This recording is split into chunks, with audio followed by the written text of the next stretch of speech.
આયા કોઈ પૈસા લે કોઈ લેવામાં આવતું નથી કામ થાય આવે બેંક મારા ખાતા છે અને વિશ્વાસ આવે છે ને પુરાવો દેતા હોય. હા 35 વર્ષથી કામ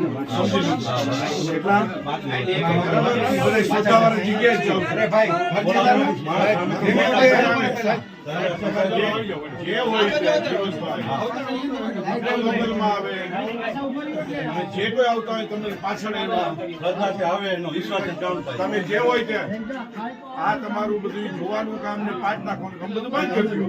શ્રદ્ધા આવશે એટલે હું નાની પાડી હું પુરાવા જે હોય હું મને નાની પાડી પૈસા લેવામાં આવતા નથી પૈસા લેવામાં આવતા નથી સમજા આયા કોઈ પૈસા લેવામાં આવતા નથી માતાજીની શ્રદ્ધા હોય કામ થાય એટલે આવે છે.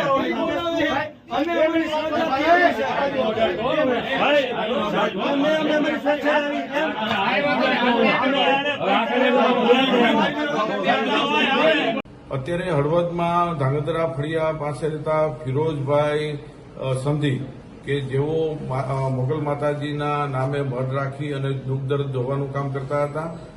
આજરોજ વિજ્ઞાન જાથાની ટીમ અને હળવદ પોલીસ સ્ટેશન સાથે રાખી સ્થળ પર ગયા હતા અને લોકોને જોવાનું કામ અને દુઃખ દર્દ મટાડવાનું કામ કરતા હતા. તેમને અમે અત્યારે પોલીસ સ્ટેશને બોલાવેલ છે. હવે અમારો કાર્યક્રમ આ કાનૂની અપરાધ છે અને કાનૂની ગુનો બને છે. કોઈને ભય પ્રકોપ આપો, માતાજીના નામે ડર આપો, તે સંબંધી અમે કાનૂની કાર્યવાહી અને ગુનો દાખલ સંબંધી કાર્યવાહી કરી રહ્યા છીએ. હા, એમને જે અત્યારે જે ગૌશાળા કરી છે તે જમીન બાબતે પણ અમને જાણવા મળ્યું છે. તે સંબંધી અમે આવતીકાલથી તપાસ કરી અને કલેક્ટરને જાણ કરવાના છીએ. અને પોતાને ત્યાં પોતાને ત્યાં 3 દીકરીઓ છે. 2 દીકરી પછી પોતે જાહેર દાણા નાખીને કીધું હતું કે મારે ત્રીજી મારે દીકરો આવશે. એ પણ વાત પોતાની પણ ખોટી થઈ છે. એમાંથી લોકોએ બોધપાઠ લેવાની જરૂર છે.